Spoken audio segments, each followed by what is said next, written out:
Happy Friday, everybody. Welcome to Mr. B's Friday Drawing Club live stream. Hope everyone had a great week in school. We are almost done. We're getting wrapped up here. We got, let's see, today, Tuesday, Wednesday, and Thursday. So what's that? About 4 days left of this school year. It's crazy how quickly it actually went, given the circumstances. Remember, Monday is a holiday for those of you that didn't remember that. We're going to go over a couple things here today. I don't have anything really planned like I normally do, but I did want to kind of review some things with you guys. One of the things I wanted to share with everyone is there's this really fantastic artist that I recently got into, and her name's Loesch.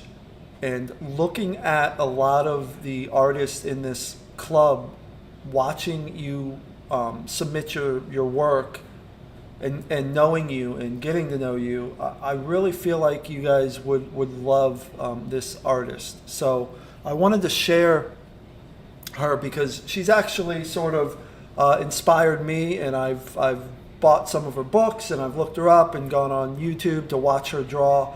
She has a really unique style, and it's really, when I first saw it, it attracted me immediately, just looking at the way she draws. So I wanted to share that with you because some of the artwork, I feel like it's very much in line with some of the way that you guys already draw.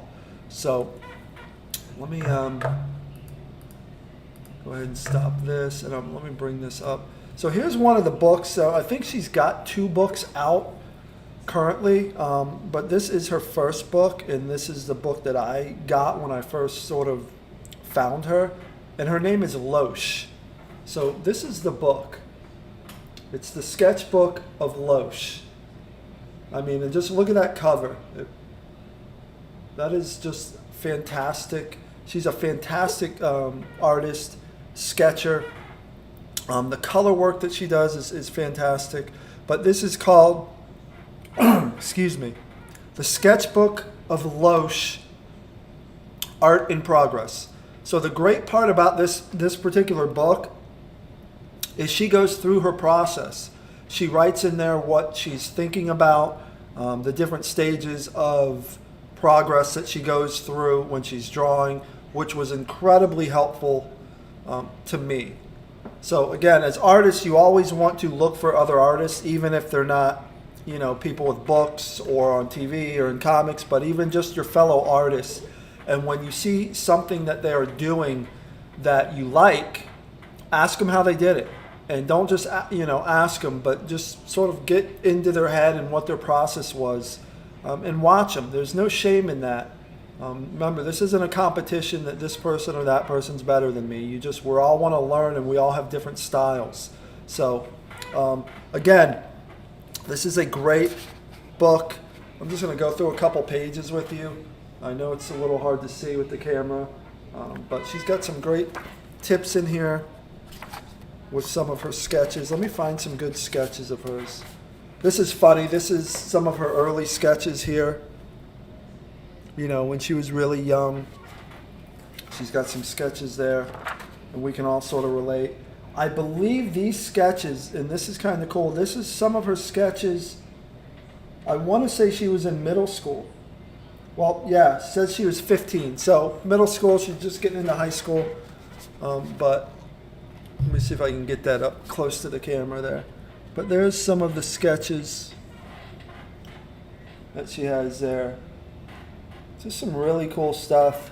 And again, it reminds me of some of the artwork that I've seen in this class. And then she ends up evolving a little bit into this style. So again, really great book. I've been using this book a lot just to, again, learn different techniques and different styles. And that's one of the things that we've talked about in the club is we all have our own style. I have a certain style. I can sometimes, when you guys submit something or you're drawing on the whiteboard, I can tell who it is just by your style. But with that said, you always want to challenge yourself to see if you can go outside of that box with different styles. So, you know, always look for drawings or artwork or artists that speak to you. That when you see it, there's something about it that resonates with you. So, I just wanted to kind of show you guys some more of her sketches here. Let me turn Google back on.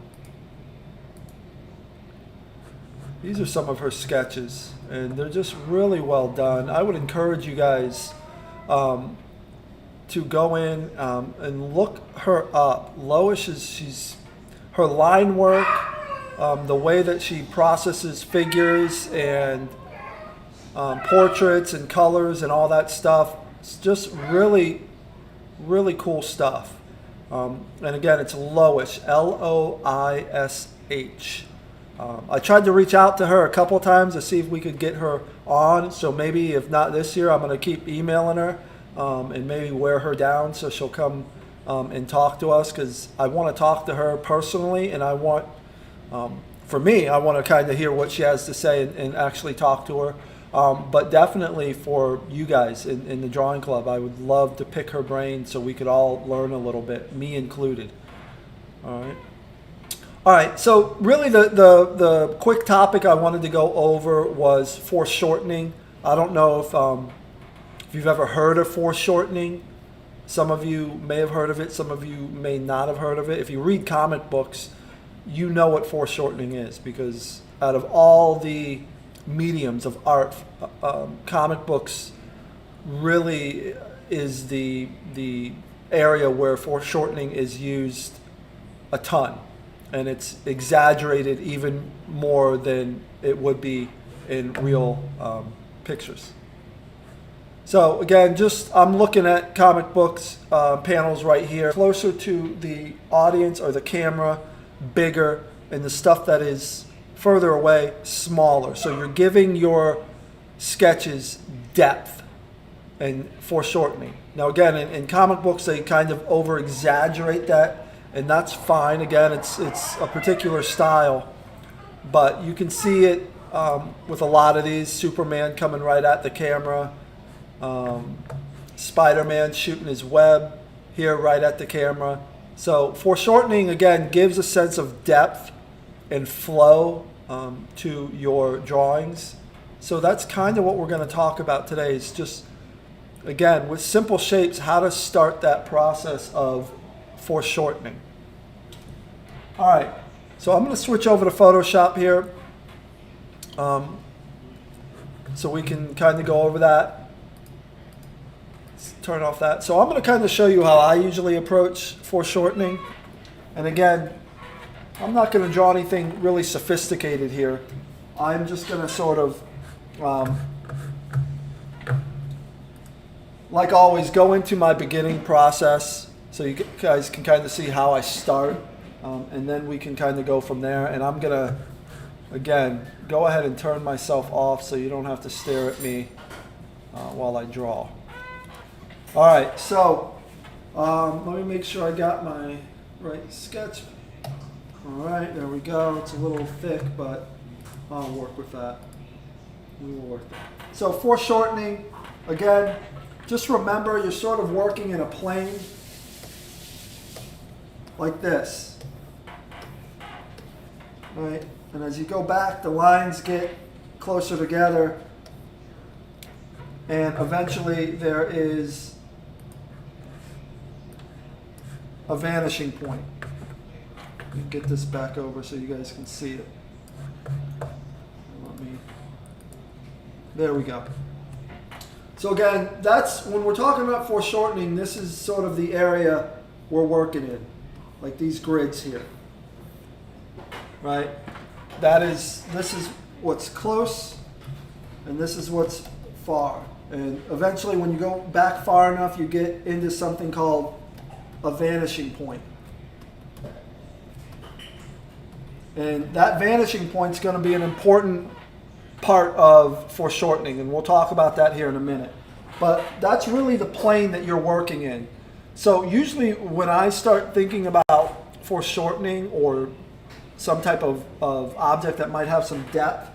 Again, I said this in every live stream, simple shapes. Start with simple shapes.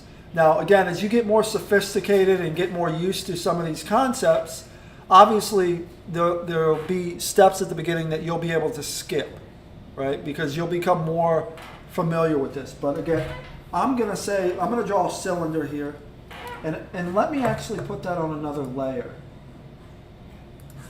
Let me put that on another layer here. And I'm going to change the color of my pencil to, let me bring this over here. Let's change it to a green. I want you guys to be able to see it a little better. All right, so let me turn this a little bit. So I'm going to draw like this circle here. And again, I want that circle, I'm thinking in the sense of that three-dimensional plane. So the lines should follow down to that vanishing point. Right? So follow that vanishing point, and it should end up sort of going towards that vanishing point. Towards the vanishing point. So it starts out at the edge of the circle, and it starts going towards this vanishing point. Towards the vanishing point. And then you can decide where that cylinder stops. Right? So I'll stop it just right here, and I'll put the edge of the cylinder here. Right? And then the inside, obviously, of the cylinder would be here. But that's my cylinder. Right? And then on top of that, you can start drawing, whatever figure you want to draw. Right? So again, if I did another layer, made this layer, I'm going to bring the opacity down a little bit. And I don't know, we're going to make maybe a superhero bunny or something. But you would draw the head here, right? And it's pointing out that way. And this is all the stuff that we've done, right? We've worked with these heads and these simple shapes. And I'm going to make the arm coming out this way. Maybe this arm's coming out this way. Simple, simple shapes. And as the body sort of starts coming back here, I'm staying within that cylinder. I'm not leaving this cylinder. Because I want to create that perspective. But as I come back sort of towards the vanishing point, right, my features are getting a little smaller. But I'm staying within this little cylinder here. And I'm just going to make it a rabbit just because I want to make it a rabbit. It's a super rabbit.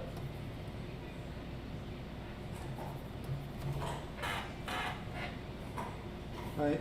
So, again, not just a rough sort of sketch of, and if this hand's kind of coming out a little bit, maybe this is a little bigger. And then you start working with it. So get down your initial thought, like always.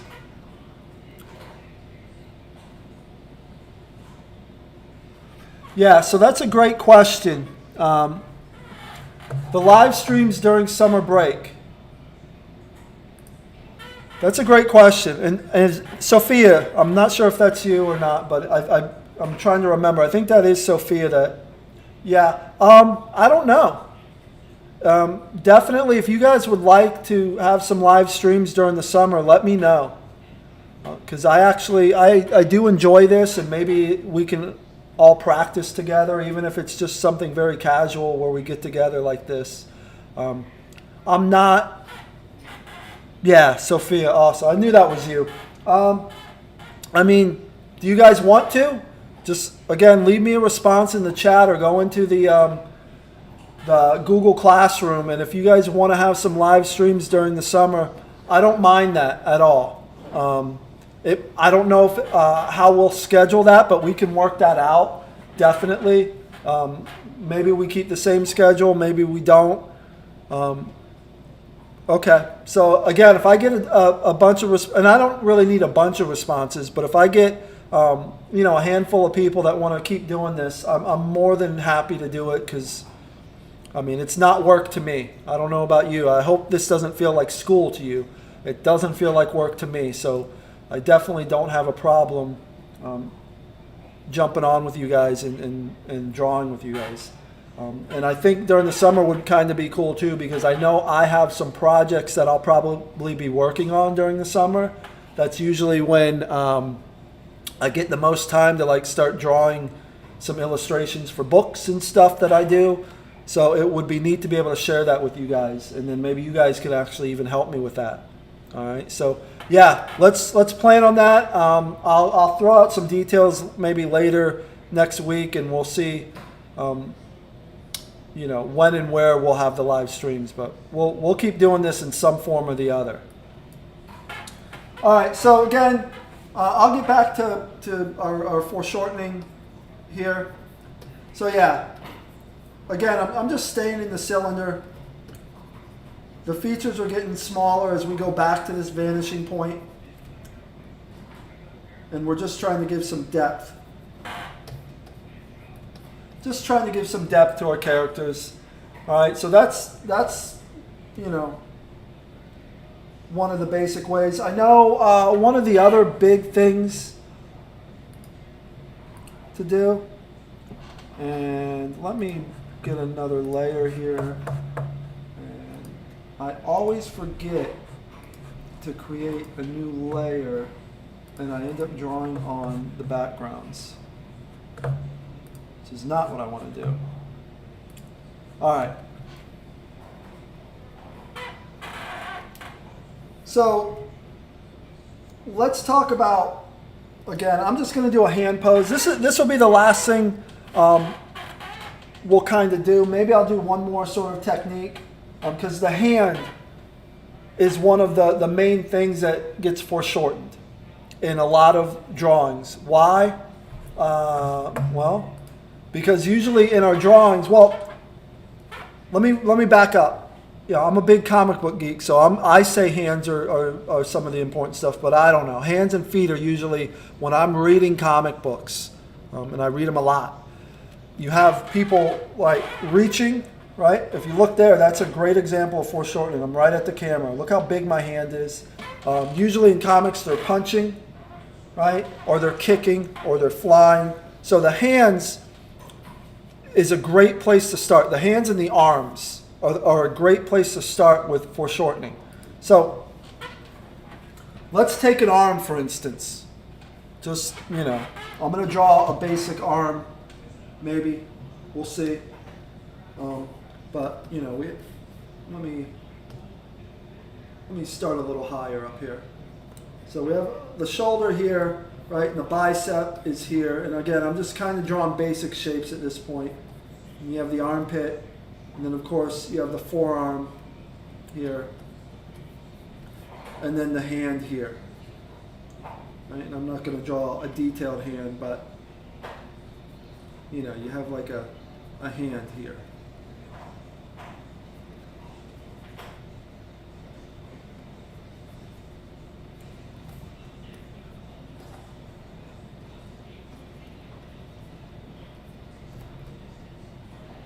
And the thing you want to think about with the hand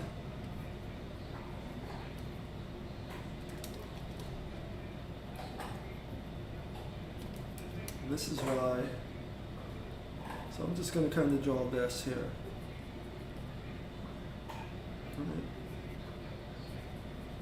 You got some fingers. So let's just say this is a hand because I don't want to spend too much time trying to perfect a hand. So this is the thumb here, and this is the pointer finger, and then we have all the other fingers over here. So first thing you want to think of is, okay, this is the camera over here. So again, where is your camera? Whoops. So where is your camera? This is my camera. And my camera is pointing straight at the hand. Right? So you always have to think, is your camera straight on? Is it kind of off to an angle? Is it higher? Is it lower? But so I always try to think where my camera is, even though as a you know, an artist, a sketcher, there is no camera, right? But there is an audience, and the audience is kind of like your camera. So again, you sort of break it down with a grid. So here's a grid here, right? Because here's your grid for your arm. So if we made a grid of this arm, it would look something like this.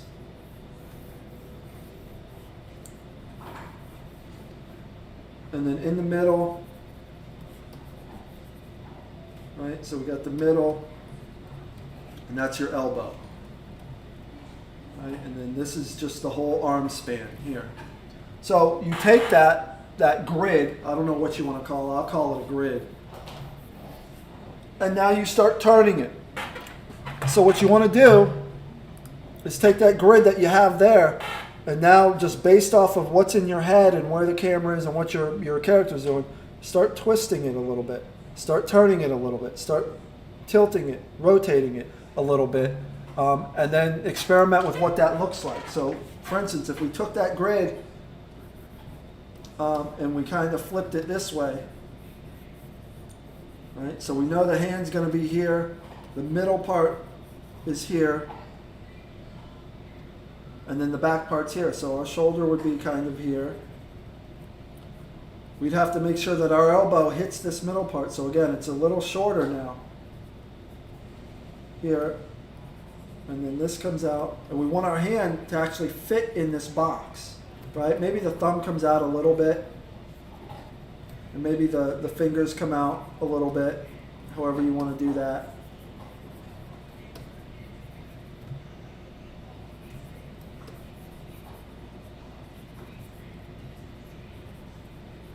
Right? And I'm just drawing like a square here for the hand. And then the thumb down here, just to give some idea of where the fingers are.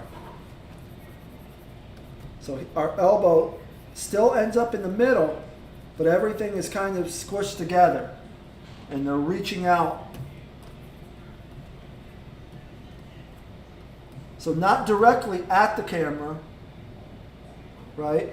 But kind of out off the camera. And then you just play around with this form, just like we do with everything that we've done. When we create circles, we stretch them, we squish them. Squares, same thing, stretch, squish, triangles, all about the simple shapes. So you just take that again, and then maybe you make it even shorter. We made this kind of long. This is a longer one. Maybe we make that even shorter now. Like this. And maybe, you know, this is back towards the end. Right? So maybe we make the middle part. Let's make that middle part even back closer. Like right here. So that's even more of a foreshorten, because we got the shoulder, we got the bicep here, and then here's where the elbow starts. So we have a lot of surface area for the forearm. A lot of surface area as that forearm comes out. And then again, we have our hand right here.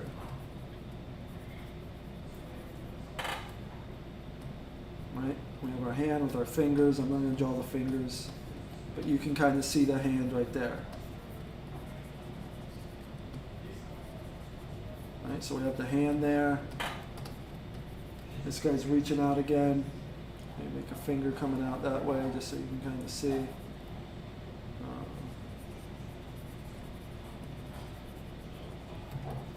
But yeah, so there's another hand reaching out. I know it doesn't look like a hand, but I trust you guys to use your imagination. It's the basic shape of the hand, like the fingers are up here, right? Maybe we've got a finger hanging off here, and then we got the thumb down here.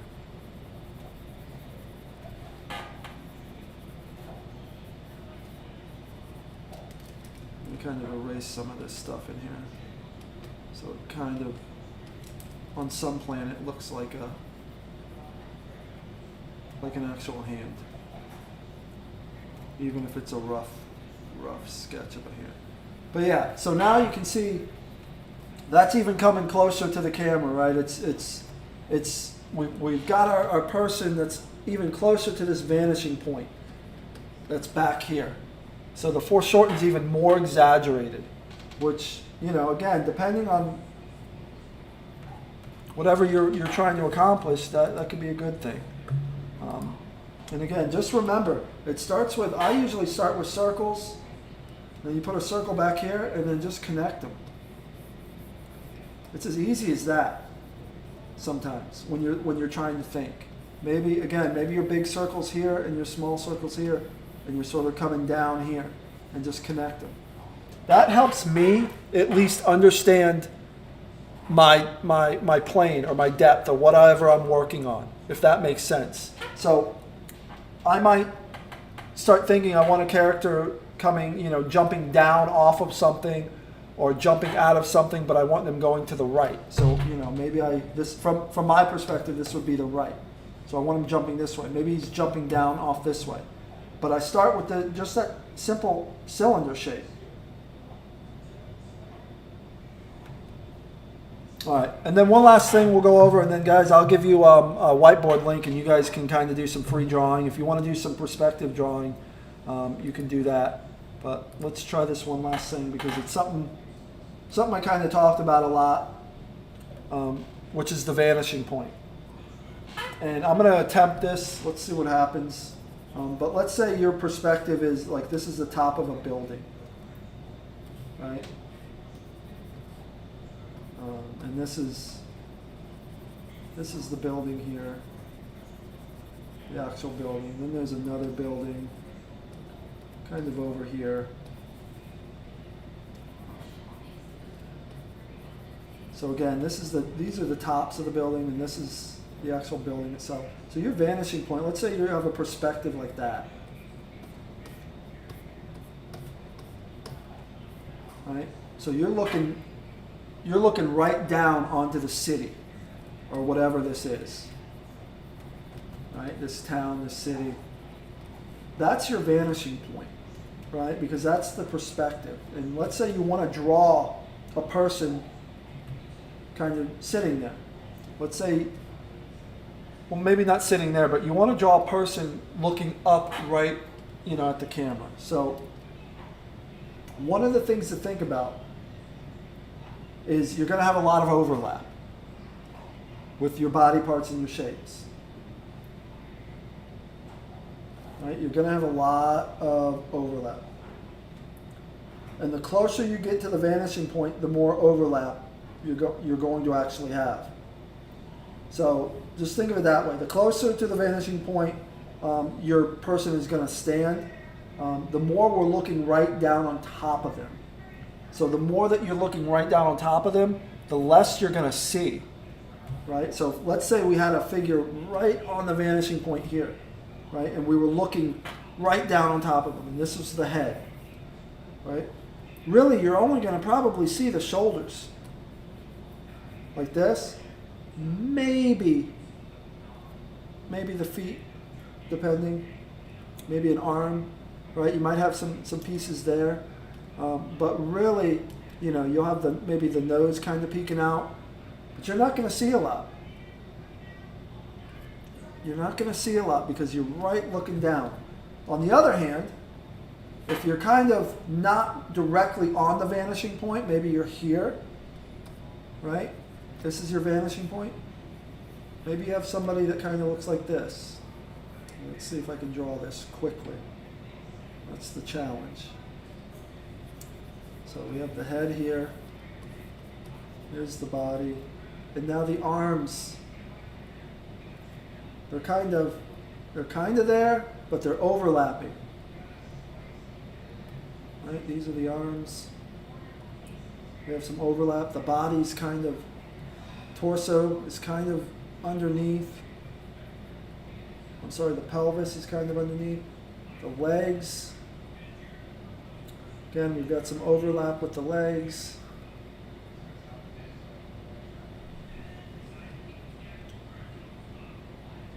Right? So not directly on the vanishing point. The vanishing point is kind of here, right? But the camera's here. So you're still on top of the person as a drawing, and you're just overlapping now. You're just taking the head, the shoulder, now the arms are kind of, they overlap each other a little bit to give that perspective. Right? And then you have sort of the midsection here, which is kind of covered up a little bit by the shoulders up here and the chest. Right? There's some overlap, and then the legs are kind of overlapping, and they get a little smaller. So, overlap.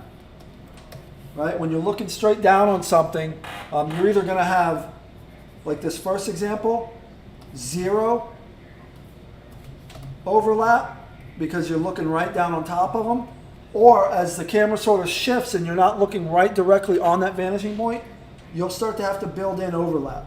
And again, as you guys start getting a little more sophisticated with the drawings where you're not just looking straight on, because again, that's the other challenge, and it's one of the things that I had to challenge myself. I still challenge myself, because no matter how good you get, I would always sort of draw from the same perspective. It was sort of just straight on.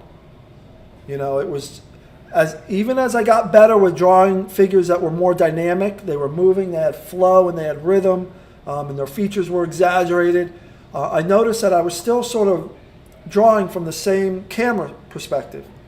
So the next challenge I started giving myself, looking, you know, from the camera maybe below the person and the person looking down. So again, challenge yourself with that kind of stuff as you get more comfortable with drawing. Some of you, when you submit drawings, they are so good. I mean, unbelievably sophisticated. Your shading, your coloring, your line work, everything. You're already doing really well. And for those people, I especially say challenge yourself.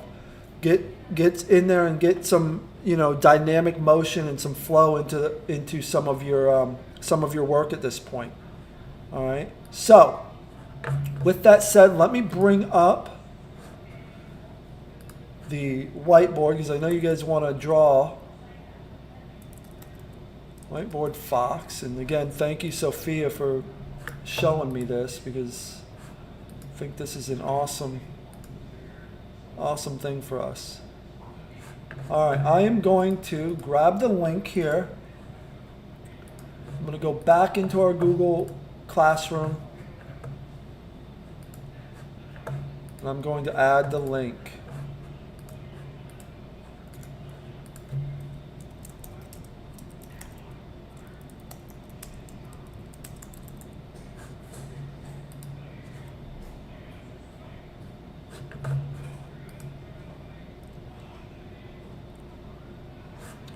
All right.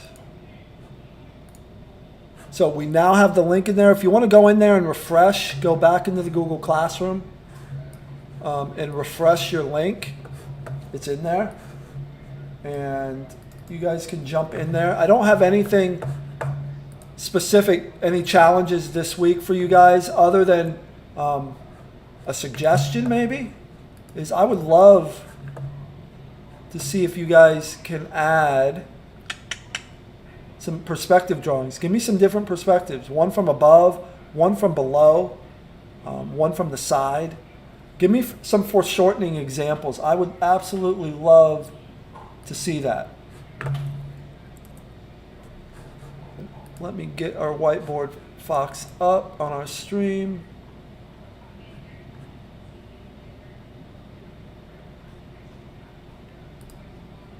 There we go. Perfect. All right, I'm going to get some background music for us going here. And then I'd say we got about a good 10 minutes.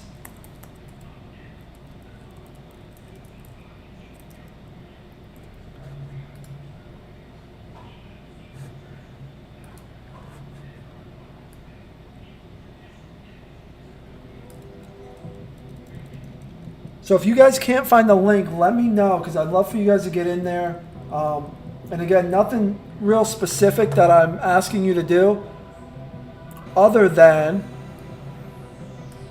I would love to see you guys practice just some perspectives, because you guys might already have it down pack, but I would love to see, again, some foreshortening. Give me a sketch or something where somebody's reaching towards the camera or punching towards the camera. Give me a perspective from a camera looking down on your character, maybe your character looking up. But yeah, give me some different perspectives and some foreshortening, and then maybe I'll jump in and join you guys. But yeah, go ahead. We'll do some free drawing for a couple minutes, and then I'll jump back on and we'll kind of wrap things up, and we'll go from there.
Alrighty, gang. Awesome work again. That was a lot of fun. Just sketching out couple different perspectives. Love it. The facing down. I love the hand. The high five looking right at me. That's awesome. Very, very good job. As always, guys, you can continue drawing. I'm going to leave this link up for you guys if you want to keep sketching with each other, helping each other out. You can definitely do that. But I'm going to wrap up for this live stream. I'm going to try to get some stuff. I've been really busy with just end of year stuff, so I know I haven't posted a challenge in a couple days. But I'll try to get a new challenge out today if I can. If not, we'll definitely, it'll get a lot easier next week as we sort of start winding down. I'll have some more challenges for you. And then, again, just stay tuned for what summer's going to look like. And you guys are more than welcome to join some live streams, because I think I'm definitely going to have them. And if I'm going to have them, you might as well be there. And we'll draw together and we'll learn some stuff together. And maybe we'll try to figure out how to get one of you, one of these artists on with us to talk to us. So until then, guys, keep drawing, keep doing what you're doing, and have a great long weekend. I will see you next Friday. Bye, guys.